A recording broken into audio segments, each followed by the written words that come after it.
गुल्ली बुल्ली आज अपने घर से दूर कहीं घूमने जा रही हैं। गुल्ली पूरी तैयारी के साथ घर के बाहर खड़ा हुआ है और गुल्ली अंदर अपना बैग लेने गया हुआ है। गुल्ली गुल्ली को आवाज लगाता है और कहता है, गुल्ली जल्दी करो, हमें स्टेशन टाइम पर पहुंचना है और रास्ते में हमें शॉन को भी लेना है। कहीं ऐसा ना हो कि हमारी ट्रेन ही छूट जाए। इतने में ही गुल्ली आ जाता है और कहता है, बुल्ली शॉन का फोन आया था, वो पूरा तैयार हो चुका है। चलो अब जल्दी से चलकर शॉन को ले लेते हैं और सीधे स्टेशन पर चलते हैं।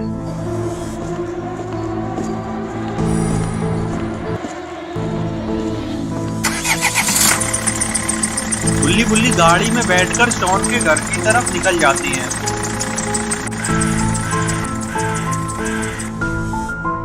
और इधर शॉन अपने घर की बालकनी पर खड़ा हुआ है और रोड की तरफ ही देखे जा रहा है कि कहीं गुल्ली बुल्ली इसे छोड़कर अकेले ही न चले जाएं। तभी शॉन को सामने से आती हुई गुल्ली बुल्ली की गाड़ी दिखाई देती है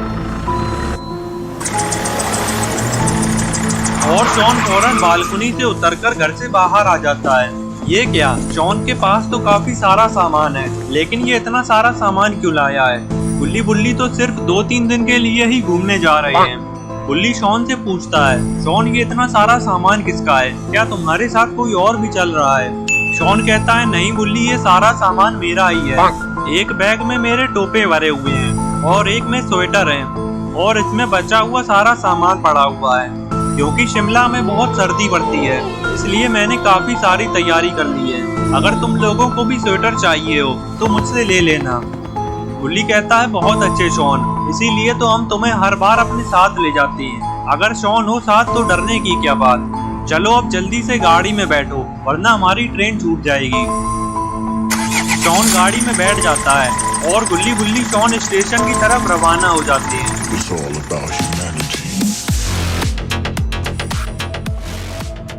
थोड़ी देर में ही गुल्ली बुल्ली और शॉन स्टेशन पर पहुंच जाती हैं। गुल्ली गाड़ी को साइड में रोक देता है और गुल्ली और शॉन अपना अपना सामान गाड़ी में से उतार लेते हैं। गुल्ली कहता है, तुम दोनों चलो, मैं गाड़ी को पार्किंग पर लगा कर आता हूँ। और फिर गुल्ली गाड़ी को पार्किंग पर लगाने के लिए चला जाता है और गुल्ली और शॉन स्टेशन के अंदर की तरफ जाने लगते हैं।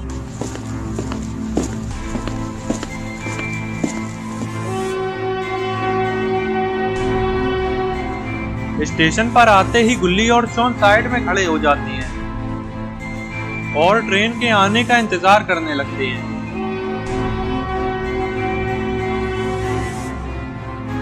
इतने में ही गुल्ली गाड़ी को पार्क करके आ जाता है और गुल्ली और शॉन से कहता है, तुम लोग उधर कहाँ देख रहे हो? ट्रेन तो इस तरफ से आने वाली है। और वो देखो, ट्रेन आ भी गई है।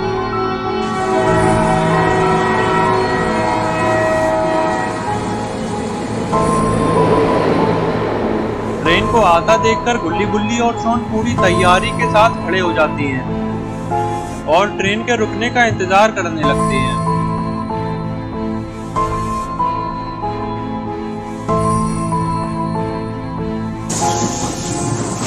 ट्रेन के रुकते ही गुल्ली बुल्ली और शॉन तीनों ट्रेन पर चढ़ जाते हैं। ट्रेन में काफी कम लोग हैं, इसलिए गुल्ली बुल्ली और शॉन को आराम से जगह मिल जाती है और ये तीनों पास वाली सीट पर ही बैठ जाते हैं और थोड़ी ही देर में ट्रेन चल देती है। गुल्ली के सामने एक आदमी बैठा हुआ है जो कि अखबार पढ़ने में लगा हुआ है।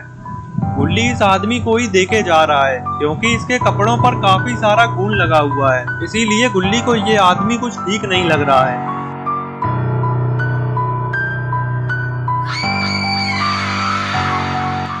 अरे ये तो जैब द किलर है, लेकिन ये यहाँ पर क्या कर रहा है?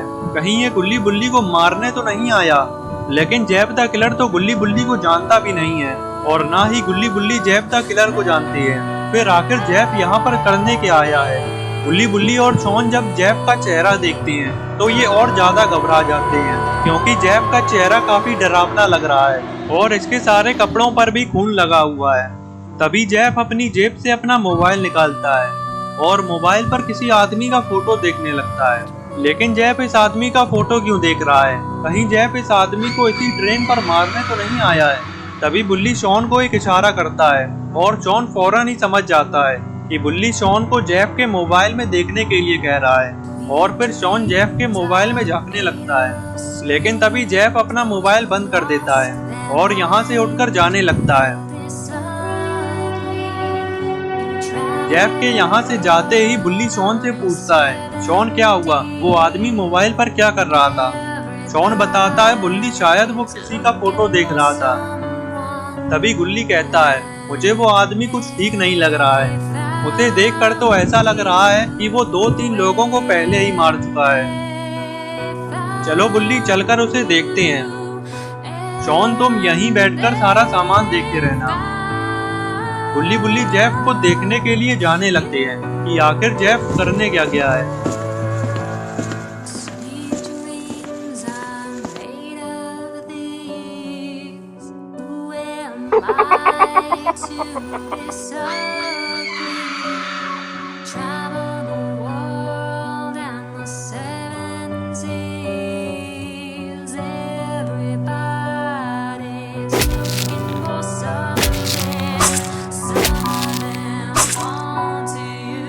अरे ये क्या? जेफ ने तो इस आदमी को मार दिया है जिसकी ये कुछ देर पहले मोबाइल पर फोटो देख रहा था।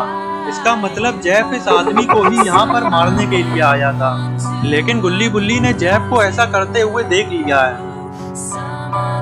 जेफ जब पीछे मुड़ता है तो ये बुल्ली को देख लेता है और ये फौरन बुल्ली की तरफ दौड़ता है। बुल्ली जब जेफ को आता देखते हैं तो ये भी जेफ से बचकर भागने लगते हैं, क्योंकि बुल्ली ने जेफ को खून करते हुए देख लिया है। इसीलिए अब जेफ बुल्ली को भी मार कर ही रहेगा, क्योंकि जेफ अपने किए गए कामों का एक भी सबूत नहीं छोड़ता है। इधर शॉन जब बुल्ली के पीछे जेफ द किलर को आता हुआ देखता है तो शॉन भी बुल्ली के साथ भागने लगता है। अरे ये क्या?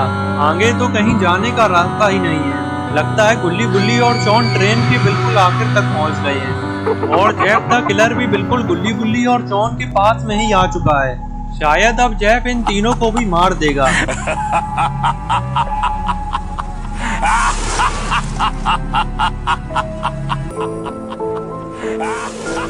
जेफ को अपने सामने खड़ा देखकर बुल्ली और शॉन को कुछ समझ नहीं आ रहा था कि अब इन्हें क्या करना चाहिए। तभी बुल्ली ट्रेन के गेट की तरफ देखता है और फौरन लात मारकर ट्रेन का गेट तोड़ देता है।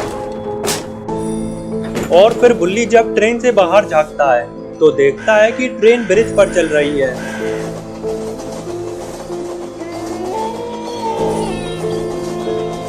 और बुल्ली जब ट्रेन के आगे देखता है तो बुल्ली को आगे एक नदी दिखाई देती है।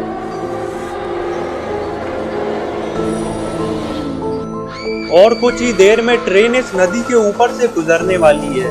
नदी देखते ही बुल्ली के दिमाग में तुरंत एक आइडिया आ जाता है। बुल्ली पलटकर गुल्ली और शॉन की तरफ देखता है तो गुल्ली बुल्ली से कहता है, बुल्ली इतनी ऊंचाई से कूदने की सोचना भी मत। अगर हम इतनी ऊंचाई से कूदेंगे तो बच नहीं पाएंगे। और शॉन कहता है, हाँ बुल्ली, इतनी ऊंचाई से कूदना ठीक नहीं है और वैसे भी मुझे ऊंचाई से बहुत डर लगता है। जेफ द किलर जब बुल्ली और शॉन की बातें सुनता है तो ये जोर जोर से हंसने लगता है।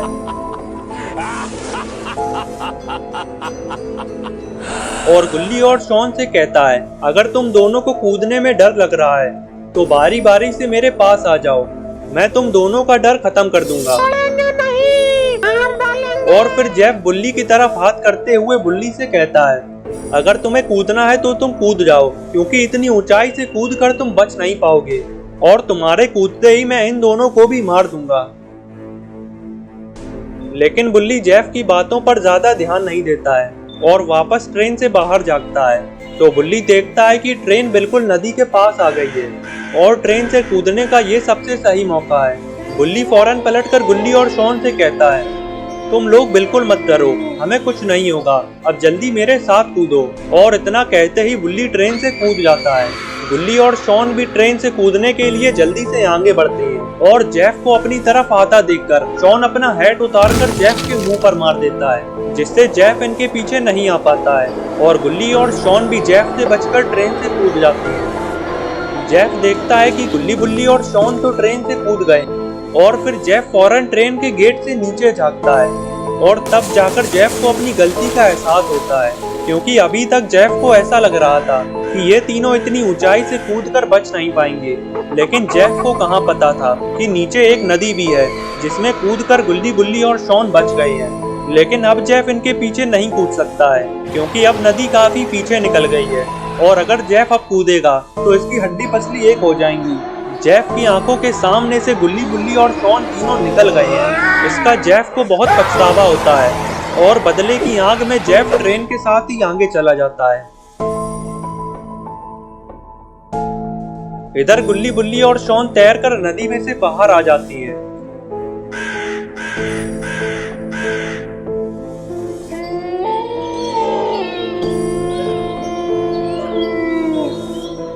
और नदी से बाहर आते ही शॉन गुल्ली बुल्ली से पूछता है, आखिर वो आदमी हमारे पीछे क्यों पड़ा हुआ था? मुझे तो कुछ पता ही नहीं चला।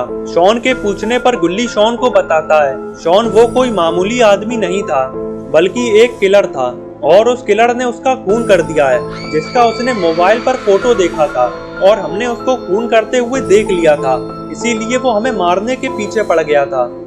लेकिन अब डरने की कोई जरूरत नहीं, क्योंकि अब वो किलर जा चुका है। तभी बुल्ली कहता है, गुल्ली वो किलर इतनी जल्दी हार नहीं मानेगा, मुझे लगता है कि वो हमारे पीछे वापस इधर आएगा। शॉन कहता है, बुल्ली अगर ऐसी बात है तो हमें फौरन चलकर इस किलर के बारे में पुलिस को बताना चाहिए। गुल्ली कहता है, शॉन ये बात तुम ठीक कह रहे हो, लेकिन हमें तो ये भी नहीं पता है कि हम किस जगह पर हैं और हमारे चारों तरफ तो जंगल ही जंगल है। सबसे पहले हमें इस जंगल से बाहर निकलना होगा, पता नहीं ये जंगल कितना बड़ा होगा। बुल्ली कहता है, चलो हमें आगे चलकर देखना चाहिए, शायद हमें जंगल से निकलने का कोई रास्ता दिख जाए। गुल्ली बुल्ली और शॉन जंगल से निकलने का रास्ता ढूंढने के लिए आगे चल देते हैं। चलते चलते शॉन गुल्ली को याद दिलाता है, गुल्ली हमारा सारा सामान तो ट्रेन पर ही छूट गया है। गुल्ली कहता है, शॉन तुम सामान के बारे में तो भूल ही जाओ, क्योंकि उस किलर ने न जाने हमारे सामान के साथ क्या किया होगा और मुझे तो लगता है कि वो हमारा सामान चुरा कर ले गया होगा। शॉन कहता है, गुल्ली ऐसा नहीं हो सकता, अगर उसने मेरा सामान चोरी कर लिया तो मेरा तो बहुत नुकसान हो जाएगा, क्योंकि मेरा काफी सारा कीमती सामान था। गुल्ली कहता है, शॉन तुमसे इतना सारा सामान लाने के लिए किसने कहा था? अब तुम अपने सामान के बारे में तो भूल ही जाओ। इतने में ही बुल्ली गुल्ली और शॉन को रोकता है और कहता है, वो देखो वहां पर एक घर है और घर से बाहर एक आदमी भी खड़ा हुआ है। गुल्ली कहता है, बुल्ली शायद वो हमारी मदद कर सकता है, चलो चलकर उससे जंगल से निकलने का रास्ता पूछते हैं। गुल्ली बुल्ली और शॉन उस आदमी की तरफ जाने लगते हैं।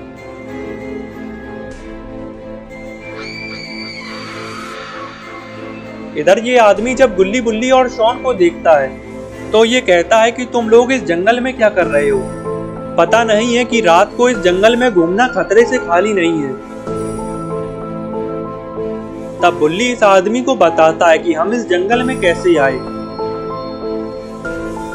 और फिर गुल्ली इससे जंगल से निकलने का रास्ता पूछता है। तो ये गुल्ली को बताता है कि ये जंगल बहुत बड़ा है और रात में इस जंगल से जाना ठीक नहीं है, इसलिए मैं सुबह तुम तीनों को जंगल से बाहर छोड़ दूंगा और अगर तुम तीनों चाहो तो रात के लिए मेरे घर पर रुक सकते हो। गुल्ली बुल्ली और शॉन को इसकी बात ठीक लगती है और ये तीनों इसकी बात मान लेते हैं और फिर ये आदमी गुल्ली बुल्ली और शॉन को घर के अंदर ले जाने लगता है और गुल्ली बुल्ली और शॉन इसके साथ घर के अंदर चले जाते हैं।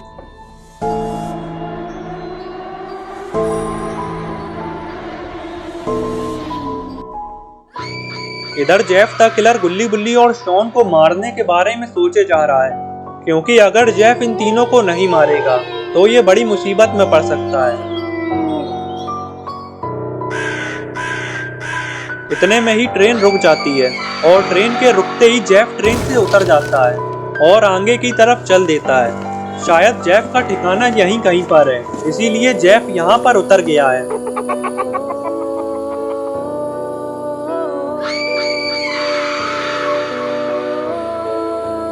थोड़े आगे चलते ही जेफ एक जगह पर रुककर खड़ा हो जाता है और शायद ये ही जेफ का ठिकाना है और फिर जेफ अंदर जाने लगता है।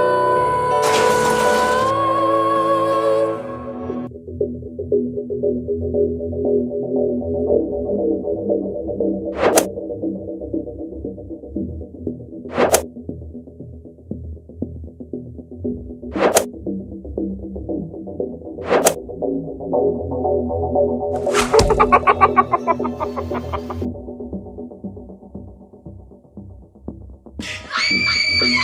ये क्या, ये तो खूनी जेसन है।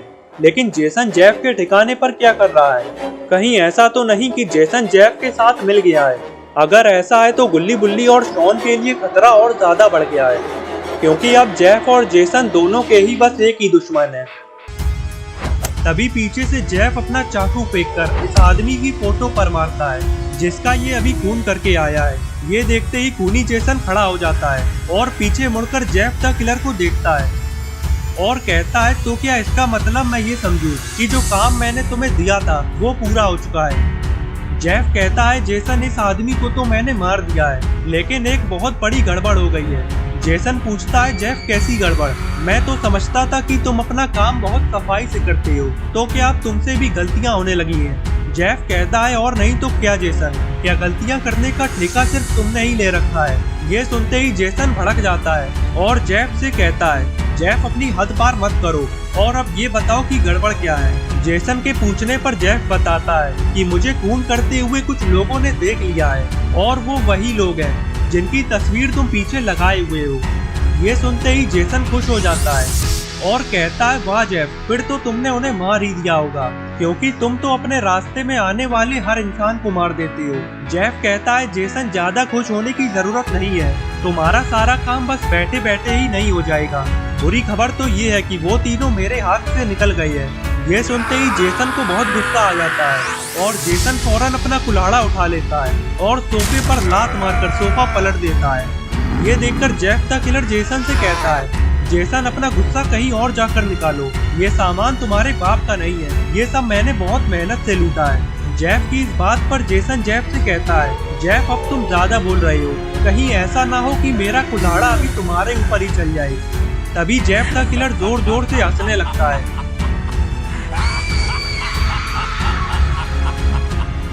और कहता है, वाह जेसन, तुम्हारे भाव तो बहुत बढ़ गए हैं। लगता है तुम्हें वो बात दोबारा याद दिलानी पड़ेगी जब तुम उस बाबा से पिटकर जमीन पर रगड़ते हुए मेरे पैरों में आ गए थे और फिर मैंने ही तुम्हें अपना हाथ दिया था।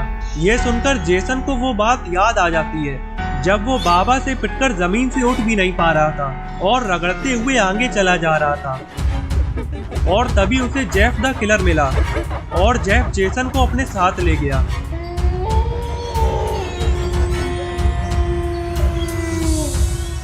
ये सब याद आते ही जेसन का गुस्सा ठंडा हो जाता है और जेसन कहता है, जेफ अब ये सारी बातें छोड़ो और मुझे ये बताओ कि ये चारों कहाँ पर हैं। मैं अभी जाकर इन चारों का काम तमाम कर देता हूँ। जेफ कहता है, जेसन ये 4 नहीं 3 थे, क्योंकि इनका बाबा इनके साथ नहीं था। जेसन कहता है, जेफ तुम इन तीनों को अकेले में नहीं मार पाए तो इनके बाबा के साथ क्या मार पाओगे? चलो छोड़ो, मैं खुद ही जाकर इन तीनों का काम तमाम कर देता हूँ। जेफ कहता है, जेसन अब तुम बैठकर इनकी तस्वीरें ही देखो, क्योंकि अब इन्हें मारने का काम मेरा है, क्योंकि अब ये मेरे दुश्मन बन गए हैं और अब इन्हें मैं अपने हाथों से ही मारूंगा। जेफ की ये बात सुनकर जेसन जेफ की तरफ बढ़ने लगता है और कहता है, ये बदले की आग मुझे जीने नहीं दे रही है जेफ, इन चारों को अपने हाथों से मारे बिना चैन से सो नहीं सकता हूँ मैं। जेसन की ये बात सुनकर जेफ जेसन से कहता है, मैं तुम्हारा दुख समझता हूँ जेसन, लेकिन अब ये हम दोनों के दुश्मन हैं, इसीलिए हमें साथ मिलकर ही इन्हें मारना होगा। चलो मैं तुम्हें उस जगह पर ले चलता हूँ जहाँ पर ये तीनों मुझसे बचकर कूद गए थे। जेफ जेसन को अपने साथ उस जंगल में ले जाने लगता है जहाँ पर गुल्ली बुल्ली और शॉन कूद गए थे। जेफ अपना मोबाइल निकालता है और अपने आदमी को फोन लगाता है और थोड़ी ही देर में जेफ का आदमी एक ट्रक लेकर आ जाता है और इसी ट्रक पर बैठकर जेफ और जेसन रवाना हो जाते हैं। इधर घर का मालिक गुल्ली बुल्ली और शॉन को लेकर अंदर आ जाता है